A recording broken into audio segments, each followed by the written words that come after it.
இயேசு உங்களை நேசிக்கிறார். பிரியமானவர்களே, இந்த நாள் ஆண்டவர் நம்மளோடு பேசும்படியே வேதத்திலிருந்து 2 வசனங்களை கூட வாசித்து ஆண்டவர் நாம் அறிந்து கொள்ளக்கூடிய, நம்மை ஆண்டவர் நிமித்தமாய் வசனத்து நிமித்தமாய் நாம் கற்றுக்கொள்ளக்கூடிய காரியத்தை பார்ப்போம். அது லூக்காவின் புஸ்தகம் 1வது அதிகாரம் 5வது வசனம் 6வது வசனம் எப்படியாக சொல்லுகிறது.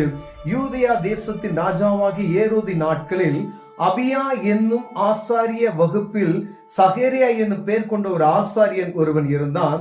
அவன் மனைவி ஆரோனுடைய குமாரத்திகளில் ஒருத்தி, அவள் பேர் எலிசபெத்.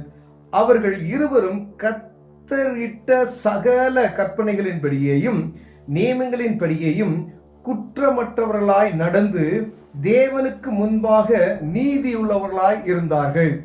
எலிசபெத் மலடியாய் இருந்தபடியினால் அவர்களுக்கு பிள்ளை இல்லாதிருந்தது. இருவரும் வயது சென்றவர்களாய் இருந்தார்கள்.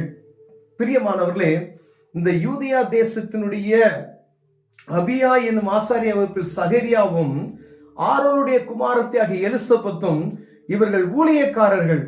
பாருங்க, இவர்கள் 6வது வசனத்துல அவர்கள் இருவரும் கர்த்தரிட்ட சகல கற்பனைகளின்படியேயும் நியமங்களின்படியேயும் குற்றமற்றவர்களாய், ஒரு குறைவு அவர்கள்ட்ட கிடையாது, நடந்து தேவனுக்கு முன்பாக நீதியுள்ளவர்களாய் இருந்தார்கள். இப்படி நீதி உள்ளவர்களாய் இருந்தவர்களுக்கு குழந்தை பாக்கியம் இல்லாத ஒரு சூழ்நிலை இருந்தது. எலிசபெத் மலடியா இருந்தபடியினால் அவர்களுக்கு பிள்ளை இல்லை. பாருங்க, அவர்கள் கர்த்தர் சொன்ன காரியத்துல உண்மையும் உத்தமமாய் இருந்தார்கள். அவர்களுக்கு குழந்தை இல்லை என்று வேதம் சொல்லுகிறது. பிரியமானவர்களே, கர்த்தருடைய பிள்ளைகள் இந்த வசனத்துல அநேக பேர் நம்ம இந்த வசனத்தை நாம் தியானித்திருப்போம், வாசித்திருப்போம். கிறிஸ்துமஸ் டைம்ல இந்த வசனத்தை எலிசபெத்தினுடைய காரியத்தை ஆண்டவர் நமக்கு அநேக காரியங்கள் பேசியிருப்பார். ஆனா ஒரு குழந்தை இல்லாத ஒரு சகோதரிக்கு ஆண்டவர் பேசுகிறது.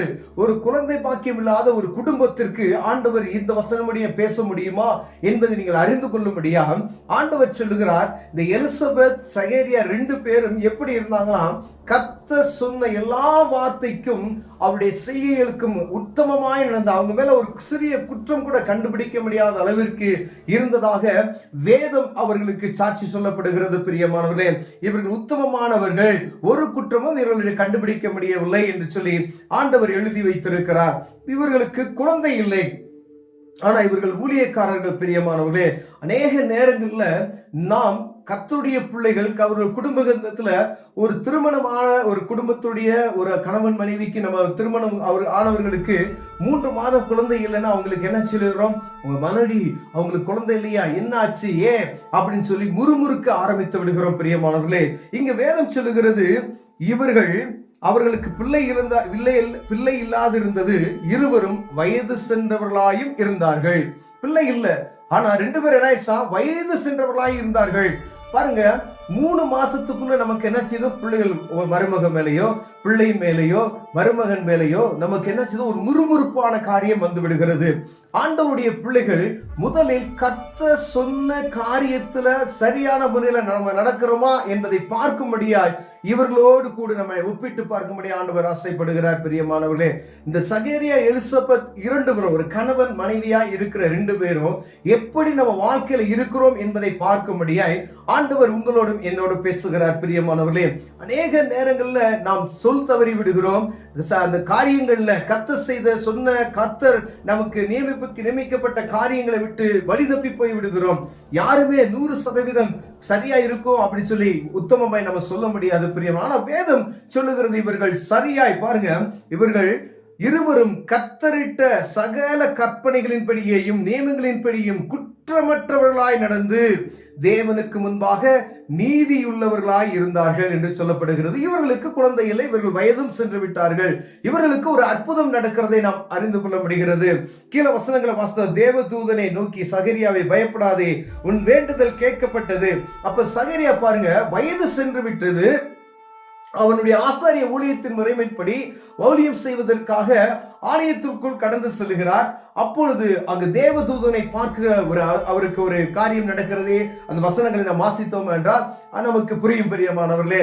அப்போது பயப்படாதே அப்படின்னு சொல்றாரு. உன் வேண்டுதல் கேட்கப்பட்டது என்று தேவதூதன் சகரியாட்ட பேசக்கூடிய ஒரு காரியத்தை வேதம் எழுதி வைத்திருக்கிறது பிரியமானவர்களே. அப்ப பாருங்க, வயது சென்ற ஒரு மனிதன் தேவ சமூகத்துக்கு போறார் ஊழியத்தின் முறைமையின்படி. அப்ப அவர் வயது சென்றுச்சு, எனக்கு குழந்தை இல்லையே அப்படி சொல்லி அதெல்லாம் வயது சென்றதெல்லாம் பார்க்காம தேவ சமூகத்துல அவர் ஜெபிக்கிறதை பார்க்க முடிகிறது. உடனே உன் வேண்டுதல் கேட்கப்பட்டது என்று சொல்லி உனக்கு ஒரு குழந்தை பிறக்கும், அவனுக்கு யோவான் என்று பெயரிடுவாயாக என்று தேவதூதன் சொல்லுகிறதையும் பயப்படாதே என்று சொல்லுகிற காரியத்தையும் நாம் பின்னாடி வாசிக்கலாம். ஆனா ஆண்டவர் இதன் மூலமாய் உங்களுக்கும் எனக்கும் சொல்லிக் கொடுப்பது என்னவென்றால், ஆண்டவர் சொல்லிக் கொடுத்த கற்பனைகளின்படி நாம் கர்த்தருடைய பிள்ளைகள் நடக்கிறோமா என்பதை பார்க்கும்படியாய் ஆண்டவர் உங்களோடு பேசுகிறார் பிரியமானவர்களே. திருமணமான சகோதர சகோதரிகள், நீங்க தேவ சமூகத்துக்கு போய் ஒருவேளை குழந்தை இல்லை, இப்ப இருக்கிறவங்க ஒரு வருஷம் ஆனா பரவாயில்ல அப்படின்லாம் இருக்கிறாங்க. ஆனா தன் அவங்க மாமியாரோ மாமனாரோ என்ன செய்றாங்க, உடனே அந்த பெண் பிள்ளையோ அவங்க குடும்பத்தையோ என்ன செய்வாங்க, ஒரே முறுமுறுப்புக ஆரம்பித்து விடுவார்கள்.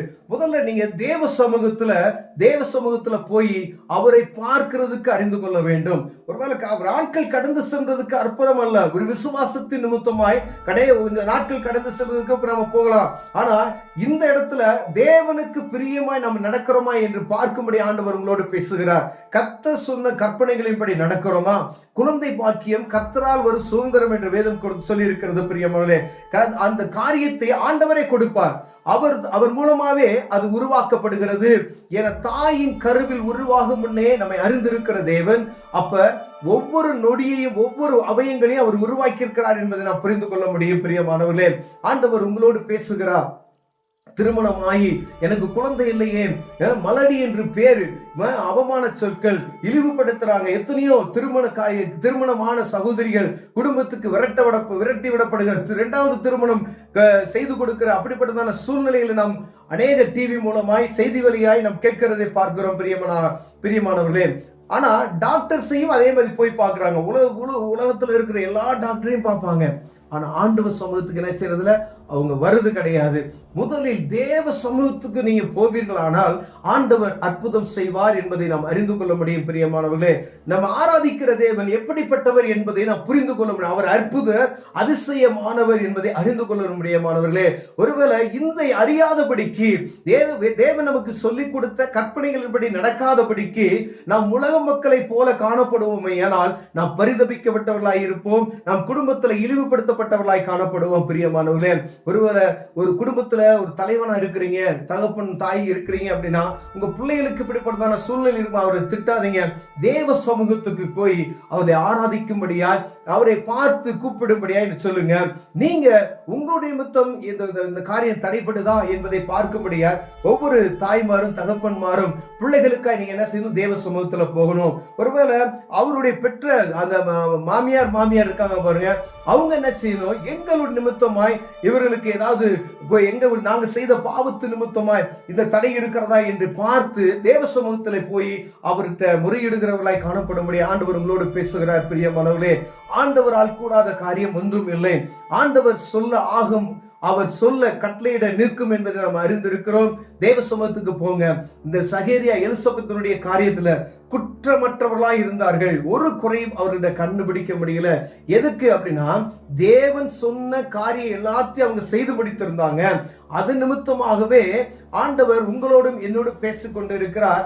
கர்த்தர் சொன்ன வார்த்தைகளை நாம் கடைபிடித்து நடக்கும் பொழுது காலம் தாமதம் ஆனாலும் ஒரு அற்புதத்தை நாம் பார்க்க முடியும் பிரியமானவர்களே.